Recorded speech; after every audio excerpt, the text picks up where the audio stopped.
Hello friends, in this video we are going to study February Revolution in Petrograd. In the winter of 1917, conditions in the capital Petrograd were grim. Layout of the city seemed to emphasize the division among its people. The workers' quarters and factories were located on the right bank of the river Neva. On the left bank were the fashionable areas, the Winter Palace and official buildings including the palace where the Duma met.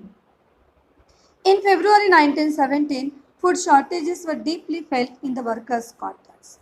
On 22nd February, a lockout took place at factory on right bank. In the next day, workers called a strike in sympathy. In many factories, women led to the strikes. This came to be called the International Women's Day. Demonstrating workers crossed from the factory quarters to the center of the capital, the Nevsky Prospect. At this stage, no political party was actively organizing the movement. On 24th and 25th, demonstrating workers to disperse, government called cavalry and police to keep an eye on them. On Sunday, 25th February, government suspended the Duma. Politicians spoke out against the measures. Demonstrators returned in force the street of the left bank on 26th. On the 27th, police headquarters were ransacked. The streets thronged with people raising slogans about bread, wages, better hours, and democracy. Government tried to control the situation and called out cavalry once again. But these measures could not control the striking workers. The Tsar abdicated on 2nd March and striking workers formed council called Soviet. After February, army officials, landowners and industrialists were influential in the provisional government when Tsar abdicated his throne. But the liberals as well as socialists among the worked towards an elected government. Restrictions on public meetings and associations were removed, and Soviets like Petrograd Soviets were set up everywhere. In April 1917, Lenin returned to Russia from exile. He announced his three demands: war should be end, land to be transferred to peasants, banks be nationalized. Various places factory committees were formed and trade unions grew in number. In order to control these unions in the countryside, peasants and their socialist revolutionary leaders were pressed for redistribution of land. Not only this, land committees were formed to handle such situation. Encouraged by socialist revolutionaries, peasants seized land between July and September 1917. The Revolution of 1917. As the conflict between the provisional government and the Bolshevik grew, Lenin feared the provisional government would set up a dictatorship in Russia. In September, he began discussion for an uprising against the government. Bolshevik supporters in the army, Soviets and factories were brought together for this purpose. On 16 October 1917, Lenin persuaded Petrograd Soviet and the Bolshevik Party to agree to a socialist seizure of power. A military revolutionary committee was appointed by the Soviet under Leon Trotsky. Uprising began on 24th October. Prime Minister Kerensky had left the city to summon troops. At dawn, military men loyal to the government seized the buildings of two Bolshevik newspapers. Pro-government troops were sent to take over telephone and telegraph offices and protect the Winter Palace. In a swift response, Military Revolutionary Committee ordered its supporters to seize government offices and arrest ministers. By December, Bolsheviks controlled Moscow, Petrograd area. What changed after October?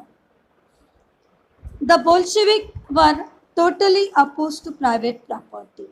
Most industries and banks were nationalized in November 1917. This means that government took over ownership and management. Land was declared as a social property. In cities, large houses partitioned according to family requirement. Government banned old titles of aristocrats. New uniforms for army and officials designed.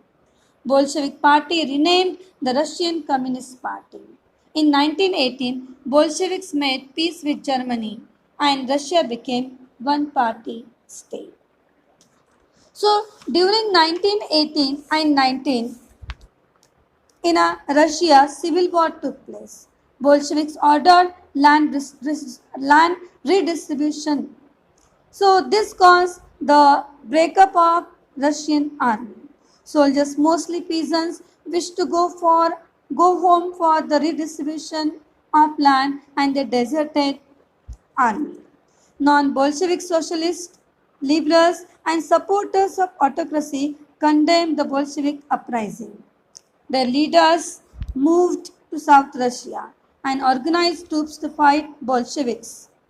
During 1918 and 1919, Greens, Socialist Revolutionary and Vice pro-Tsarist, controlled most of the Russian Empire. They were supported by French, American, British and Japanese troops.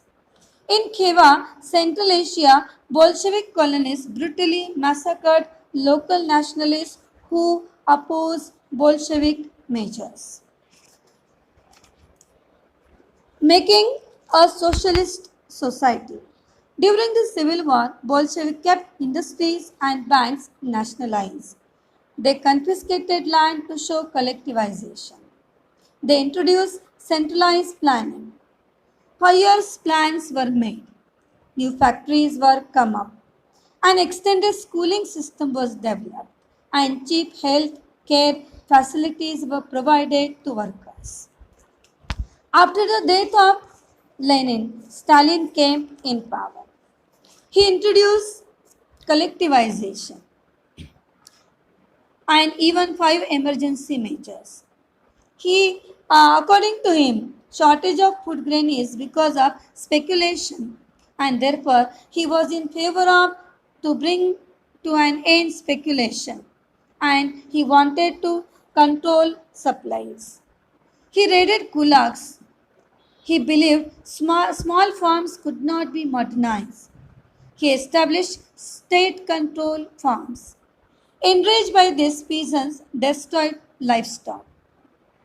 In spite of collectivization in Russia, production did not increase, and in such a situation, bad harvest led to famine with 4 million people dead. Many countries, global influence of Russian Revolution and USSR. Existing socialist parties in Europe did not wholly approve of the way the Bolsheviks took power and kept it. However, the possibility of worker state fired people's imagination across the world. In many countries, communist parties were formed. Bolsheviks encouraged colonial people to follow their experiments. Some received education in USSR's communist university. By the end of 20th century, the international reputation of USSR as a socialist country had declined. Thank you, students.